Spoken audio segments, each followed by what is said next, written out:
Today we're taking a look at a collaboration from About Vintage and Kristian Haagen. Now, Kristian Haagen is a watch enthusiast, watch collector, and somewhat of a watch personality. And he's collaborated with some amazing brands like Lynn Verdolin, one of my favorite independent brands. And today we're looking at a watch that he actually collaborated with and designed with About Vintage. The color palette that they have used on this watch is phenomenal. It is really a beautiful GMT. It's powered by a high-grade movement, and I have to say, for the price, I think this watch is definitely a winner. So let's flip the camera and take a look at some of the details on the Kristian Haagen version of the 1970 About Vintage GMT.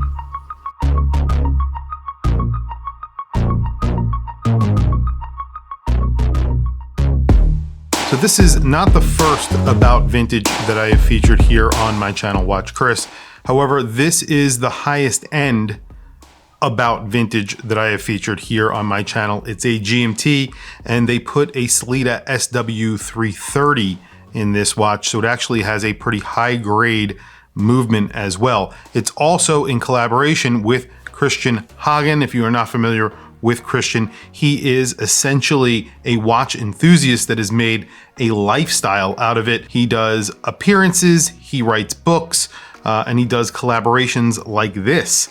So we're gonna get into it right now. Before we do, I do wanna mention that my hands are still a little bit beat up from the dog attack that happened to my son. I was able to get that dog off of him, but I obviously had to use my hands, so my hands are pretty messed up. He is fine, he will make a full recovery. His arm was broken, but he is going to be fine, thank God.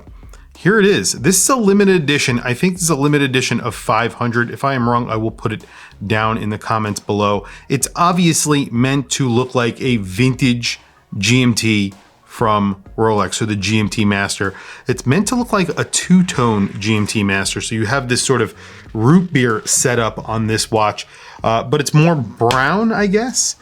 So you have a brown and gold bezel insert, which is made out of aluminum. You have a matte black dial, and then you have sort of a yellowish, orangish GMT hand. Now, this is an SW330, as I mentioned, so it's Sellita's higher end product. The SW300 line of watches, or movements, excuse me, is their higher end. And obviously this is a GMT version of the SW300, so this is essentially their higher end movement. Also, it is a clone of the ETA 2895, I want to say. So that means it does have a GMT hand that jumps when you change the actual GMT time. So this gets, I think, 100 meters of water resistance. You do not get a screw and crown. You can see this is all the way out, and you could change the time. So this is the last position. When you put it into the second position, you can change in one direction the date, and the other direction the GMT hand will move. And this one skips in, I think, half-hour intervals, just like that. Pretty cool. And it does not hack. When you do that, when you pull it all the way out in the first position, it does hack. Push that in. It does not have a screwed-in crown, but like I said, I think you get 100 meters of water resistance. You have applied indices. Those are filled with lume, and then you have the logo that is applied right below the 12 o'clock index, and that is just the About Vintage logo. You have a unidirectional bezel on here with a 24-hour track. I mentioned that it is aluminum. Everything lines up really nicely with that 12 o'clock index. This is a 40 millimeter watch. I have it on the double pass-through NATO, and there's a few reasons why I left it on the double pass-through NATO. Actually, it comes with a few straps, so you get your choice, and I chose a Jubilee bracelet and the mesh bracelet. I actually didn't choose anything else except for these two. And then of course this brown NATO strap, which is sort of the signature of this watch. It's actually how they show this watch on their website. And with good reason. I have to say, it looks really good on this strap. And also this strap is beautiful. It's like a really nice soft fabric. It is double pass through, which I don't love, but other than that, I have to say it is really, really nice. They also put a nicer buckle than you normally would get, I think, on this watch. It's polished, and it feels like it might be pressed, but it looks like it's not. And then you have the logo right there on the on the buckle. Of course, like I said, double pass-through, so it does add a lot of width to the watch. You do not get a display case back, and I'll do a picture of the case back so you can see what I'm talking about. But you could have it engraved, and that's kind of what they do. It would be nice to see the SW330 because it's actually a good-looking movement, better looking than what you normally get from an SW200. But there you go. They also signed the crown. You get that little loop logo again, the About Vintage logo. Primarily a polished case, except for the tops of the lugs. So the sides of the case are basically polished, and on the tops of the lugs, you just have a little bit of brushing. The bezel action is really good, as I just showed you. You also get sort of vintage lume on the indices, and you get vintage lume on the hands. The hands are sort of fence post hands, I would call them. And then you have a really long second hand that reaches the outer track. There is no lume on there. I do wish there was a little bit of lume on the second hand because obviously I love to get lume everywhere, and especially on the second hand so you could see that the watch is working in the dark, but they chose not to do that.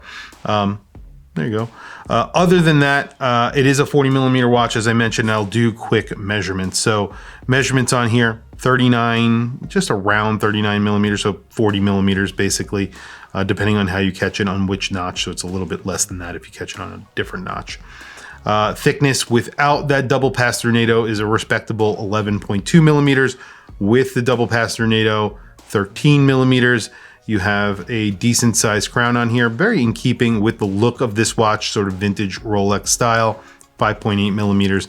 And then of course the lug to lug, and the lug to lug on here is pretty good. It is just around 47mm.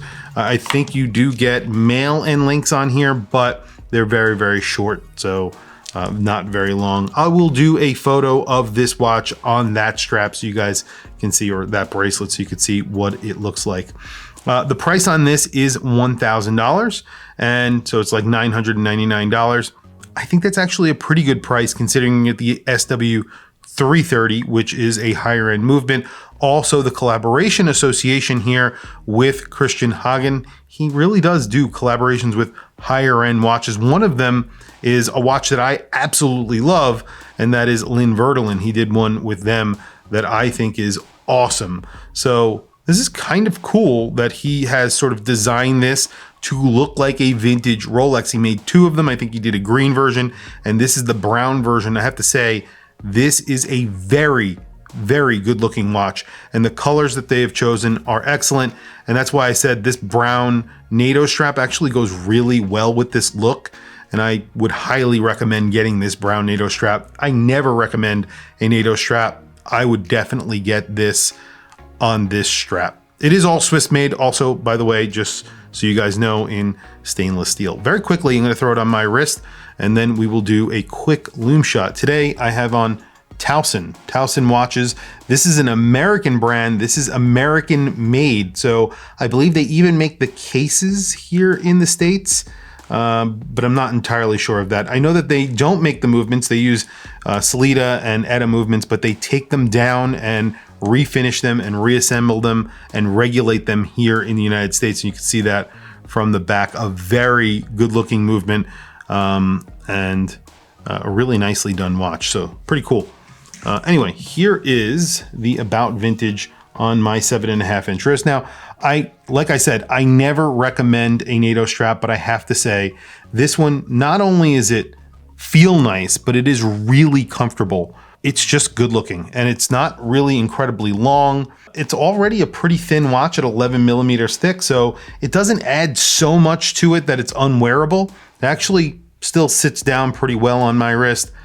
Like I said, I don't normally recommend a NATO strap, but here it is, and I am recommending one. This one is really nice. It takes a nice one for me to, sort of recommend one.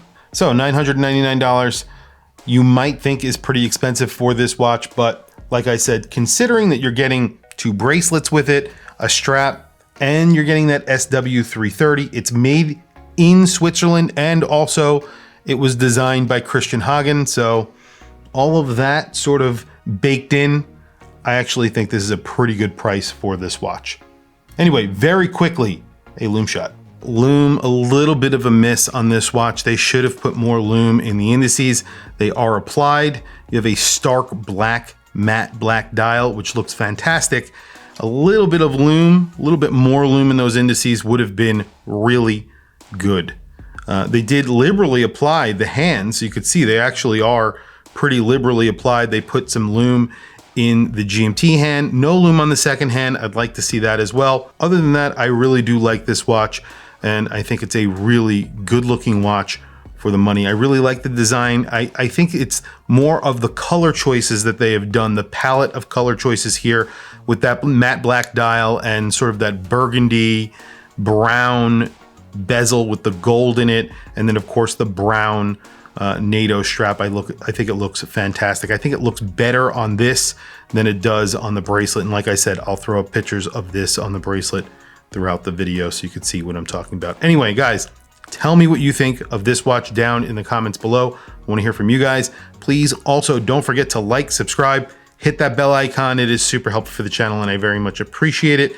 Please follow me on Instagram. My Instagram is WatchChrisBlog, all one word.